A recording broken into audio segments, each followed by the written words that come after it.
Assalamualaikum warahmatullahi wabarakatuh.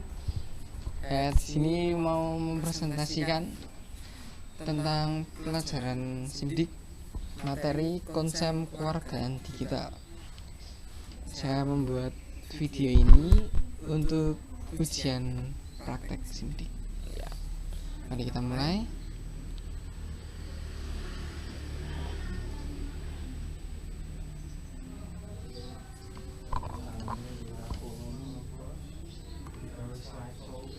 Nah, yang pertama, ini judulnya konsep kewargaan digital.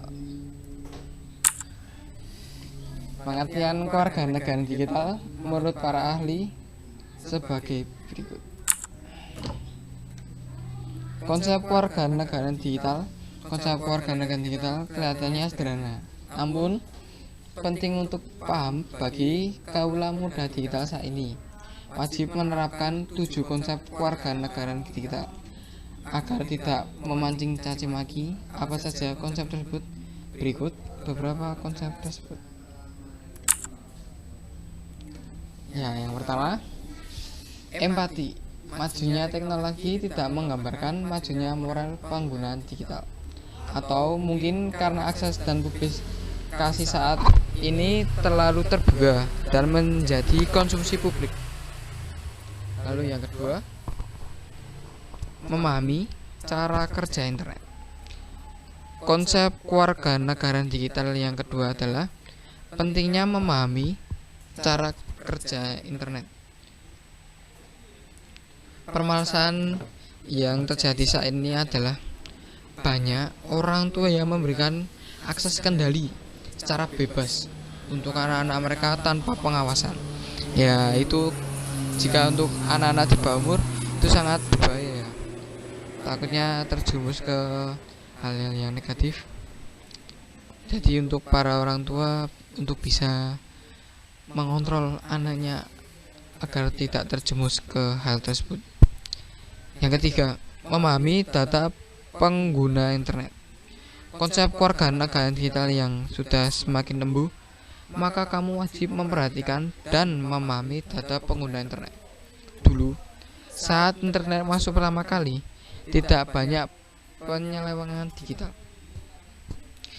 Yang keempat, literasi komputer internet.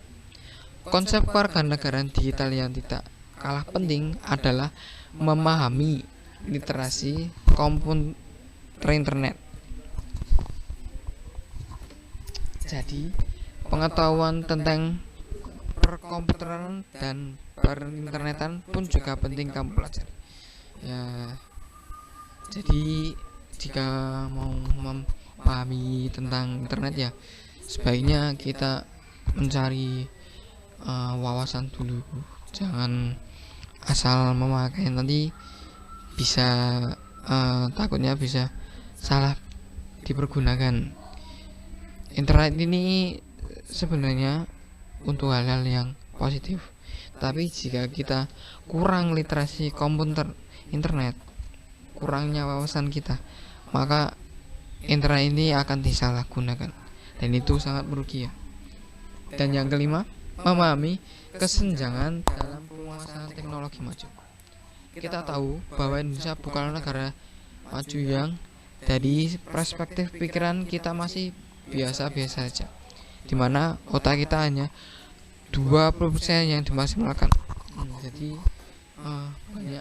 sebenarnya banyak orang yang pintar di Indonesia itu, tapi hanya malas untuk berpikir. Mereka hanya berpikir instan, cepat dan cepat selesai gitu aja. Jadi hanya 20% saja yang dimaksimalkan. Sementara di negara maju masyarakat sudah memaksimalkan otak mereka hingga 80%. Ya, seharusnya kita bisa ya memaksimalkan seperti negara-negara lain. Sedangkan dari segi apapun sebenarnya Indonesia itu mumpuni. Hanya saja masyarakat Indonesia itu terlalu malas untuk memaksimalkan segala sesuatu. Lanjut. Nah, ini yang sering kali kita temui di kehidupan sehari-hari ya, pelanggaran kewarganegaraan digital. Sebenarnya kita sudah tidak asing lagi ya dengan pelanggaran kewarganegaraan digital. Saya yakin kamu pun juga sudah sering melihat berita berseliweran lah atas pelanggaran berdigital, banyak sekali ya. Mari kita lihat. Yang pertama, membuat dan menyebarkan berita. Sering sekali ini terjadi.